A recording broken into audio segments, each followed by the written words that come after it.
jump into this story time, I just want to give you some tips on what to do when you get your hair braided and it's too tight. You know, I was on a mission. I was like, okay, I'm gonna get my hair done and it's not gonna cost me, not paying over $150. I'm not gonna pay $200 because it just doesn't make sense. I don't even only have like a third of hair to braid. My hair is completely shaved off on this side, and I'll try to lift this up because it's really tight. It's the same way on the other side, and you know, that's the look I'm going for, a mohawk. I'm letting it grow out, and so I didn't want for my braids to be so full that it would be difficult for me to just pull them up in a ponytail and, you know, wear them in different styles where I can actually show off and rock my mohawk. But anyway, I wound up having to go back to one of these spots because I couldn't find anywhere else. And I knew that they were already going to braid it super tight because it's like they don't understand that you don't have to braid it so tight. You can, especially like my hair is not short. It's short, you know, compared to long hair, but it's not so short that you have to try to yank and pull to catch it to make sure that it doesn't fall out. My hair is about, it's not shoulder length, maybe about right here. I mean, in the back it comes down to probably that little knot in the back of your neck, whatever you call that. And in the front it may come down to maybe my chin. So, you know, plenty of length to be able to braid. But they don't care. It's just like they see you, and if you have what they consider as soft hair, they just act like they have to pull for dear life. Got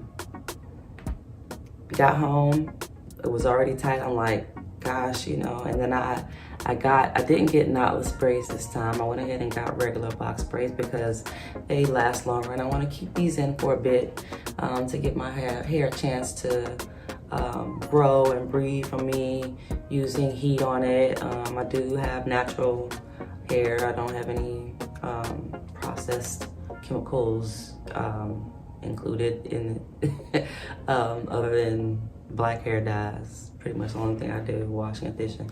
Anyway, so the tip, and I'm so happy that I figured this out because I was just like, I don't know what I'm gonna do. The later that it got in the evening, the tighter the braids started to get, and then it started to kind of get irritated and itch a little bit because that's where that skin was starting to swell up under the braids and the hair just being pulled so hard. So I got me some oil and I just took it, and last time I had the situation, I only put the oil right on the root of the braid. This time I said, well, I put some oil on the root of the braid, and then I put oil right on the tip of where the braid actually begins, like here and here. Then maybe that will kind of loosen up the braid part, you know. The oil served as a soothing element on my scalp, but I actually want the braid to loosen up a bit, you know, to give me a chance to keep my hairline and for this whole braid to not just fall out, you know what I'm saying, or everything just come out when I take them out. And it really worked. So I'll show you, if I can find it right quick, what oil I used. So you can usually find this oil at Family Dollar, actually. I don't know if you have a Family, am I holding it right? Oh, it's this way. This is, got this at Family Dollar. This is Via Natural Moroccan argan oil, and they usually have a carrot oil and olive oil, 99 cents. And then the way that the tip of it is made, it's easy to just kind of point it and get it on the braid. So you want to put it on the actual root of the braid, and then you want to put some actually on the top of the braid where the braid begins, and that has just in 2 days it's just loosened it up and just looking at it, it doesn't look like it's being stretched and pulled across my skin and like it's gonna fall out or gonna have any breakage. Okay, so I said really quickly, that probably wasn't that quick, but yeah, that's what you can do. If you can't get around somebody who doesn't understand, do not put my braids in there too tight. Okay, so to the story. I was actually talking to my son yesterday before I dropped him off to work, and he was telling me about, you know, this employee that's a bit difficult that he's been having to deal with, and you know, he didn't really have time to tell me, or maybe at the time he didn't want to go into detail about it, because we talk a lot about, you know, different situations and how focusing on a negative situation and how it made you feel for a prolonged period of time does not really help. What it does is kind of draw more situations like that into it. If you get into thinking, you know, why did this person do that to me, or why did they act that way, or why did this have to happen to me, and you know, and that can be difficult in the moment. You know, you do want to feel and experience what's going on so that you can learn from it and grow from it, but you don't want to continuously be bombarded about it, you know, with thoughts about the situation in your mind, going over and over, kind of meditating on it, making you feel bad, drawing that same energy, that same negative energy back to you, and also feeding that negative energy and, you know, feeding that individual that was on a lower vibration and came towards you, because I don't know, maybe you were kind of on a lower vibration at the time. But anyway, we just talk about stuff like that and how, you know, not to keep thinking about it. So I guess that's one of the reasons why he didn't really want to go into detail and talk about it, and you know, but it made him feel a certain kind of way to the point where he just mentioned, you know, that guy, like he's still being weird. And I just let him know, you know, every situation that you go through in your life, it's mostly about how you react to it. What are you gonna do about it? When difficult people come into your space, or you have to be around those people, you work with them, or you may live with them. When difficult situations happen, a lot of times, you know, if you think of it in terms as this is just a test, it's more about what are you going to do about it. You know, a person does something to you or says something to you in a certain way that you don't like, and makes you feel a certain type of way, you're triggered. You know, are you going to lash back out at that person? Are you going to punch them in the mouth? Are you going to, I don't know, retaliate in some type of way and try to do something? And a lot of times you may feel like it's my right to stand up for myself. If somebody attacks me, it's my right to attack them back. But a lot of times, in some circumstances, that can be a situation where you're fighting fire with fire. What happens when you fight fire with fire?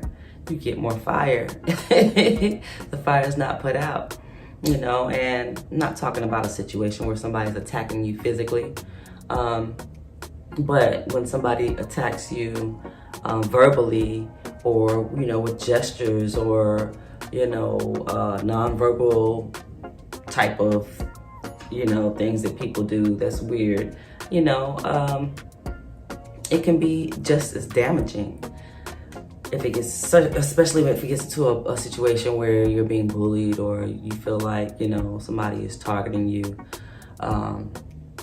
But anyway, that being said, I was just talking about, you know, these type of people, and explaining to him that it's not necessarily people, it's the energy. You know, if you are in a bad mood, you leave yourself open to being controlled almost by negative, what I'll just say is negative energy. If you are happy and optimistic and full of joy and full of gratitude, the same thing. That's the type of energy that you're going to attract. You should attract other people who are on those same things. Sometimes you're just going about your way. Maybe it's just test time, you know? Maybe it's time to test and see, are you really happy? Are you really full of joy? Are you really full of gratitude? Are you really in a better space? Have you really grown from, you know, how you would usually react? And I got tested, you know, today. So it's interesting because, okay, so me and my son was about to go to the store, get some things, stock up on some supplies for the house. And I'm in the bathroom and I hear this song. And the first time I heard this song, I was in the car and it was kind of catchy. So I kind of started, you know, bopping to it. But then when I listened to the words, I was like, I don't like this. Why would somebody write something like this? And I don't know all the words of the song. I don't know who sings it, but the chorus was like, I got a man, but I want you. I got a man, but I want you. And she just kept repeating that. And when I heard that, I was just like, I got a man, but I want you too. It's just like, that's not, you know, a cool message to put out there. But you know, the radio's the radio. So that was the last time I heard that song until before we was about to go to the store today. That song started, that melody of that song started playing in my head. And I'm just like, what is this? And then I kind of remembered and I was just like, why am I hearing that? You know, I don't even like that song. And so I didn't think any more about it. Me and my son gets to the store and we're looking for stuff. And he's like, okay, I'm gonna go down the chip aisle. I need to get me some chips. I'm like, okay, cool. And so as I'm walking him to the chip aisle, because I had some other stuff that I wanted to get from another area of the store, you know, my son's going down the aisle and I'm just turning around to go back the other way. This man starts to walk down the aisle with a lady and they have a cart, you know, they're shopping and I'm assuming that they're together. But she's kind of got her head turned away from me and then he is looking at me and then he's like looking at me in this creepy way, like this guy didn't stop. And so he's walking beside his lady and she's got her head turned, but the whole time he's turned around, looking towards me, walking backwards, making all of these weird faces and I just start frowning at him like, whatever you doing, like, you know, I'm not with that. And something in me wanted to just say something, you know, to call him out, you know, because it's disrespectful. And I felt bad for that lady and I was just like, I hope that's his sister or something because that's ridiculous. So just as he's doing that, I am not even out here looking for nobody, but at the same time, like if I was, it would not be you because you're just all kinds of disgusting. So as I'm looking at him like, of course the lady turns around because he's turned around backwards looking at me. And so just as she starts to turn around, he yells out, that's crazy because this is making me remember a dream I had. That's crazy okay. Anyway, I just had a revelation. I had a dream about a similar situation. It was with a different person, a person that I already know, but it's like, I guess it was kind of telling me along with the tune in my head that I was gonna encounter this type of experience. And I love when stuff like that happens. Like I just put that together in real time. But anyway, so just as she turns around, he starts yelling out, don't be looking at me like that. I'm with my wife. And I'm like, and so I just looked and I kept frowning. And then I just turned away and went on to where I was going. And then, you know, I actually had to return back to that aisle because my son was on that aisle and they were still there. And so when I walked back down the aisle and, you know, they realized, okay, I'm with a young man here, you know, I'm not just out here trying to pick up sugar daddies, you know what I'm saying? I actually have a child. I actually have 2 children who are, one child that's grown and the other one's almost grown. And it's not because I started early, it's because I'm older, but I just don't look like it. And what you want me to do about that? Anyway, they just kind of looked at me, and then he was looking like, you know, he wanted to say something, or like I had returned to the aisle to try to start something or whatever, because he knew that he was in the wrong. And I'm pretty sure he probably done this before. Ain't the first time, but I felt really bad for that lady. And we could do a whole other video on I got a man, but I want you. You know what I'm saying? In his, you know, situation, I guess it would be I got a woman, but I want every other chick out here that I can look at. You know, I guess some men think that it's fun, like it's a game to be able to gawk and stare and make weird faces and say disrespectful things and, you know, just drool over women like we're something that you shop for in a grocery store that you want to eat really bad. You know what I'm saying? Like, that's how pathetic it is. That's how shallow it is. It's not impressive. It's not complimentary when you do something like that. But anyway, I guess the moral of the message of this story is that I did not react. And I'm so proud of myself, because I think if I had, I think what I would have said would have been correct. I think that I would have been justified. I'm pretty sure that, you know, she'll catch him, or she probably may know that he's a pervert, you know, and she's just with him. But, you know, I didn't react. I passed that test. And, you know, it's not to say that I won't be I won't be tested again tomorrow, but, you know, I actually was able to, as the situation was unfolding, I was moving slow enough and being conscious enough to not just react to something that came out of the blue, to just kind of observe, like, we're here to learn. We're here on this planet Earth for a lot of things. One of them is to learn.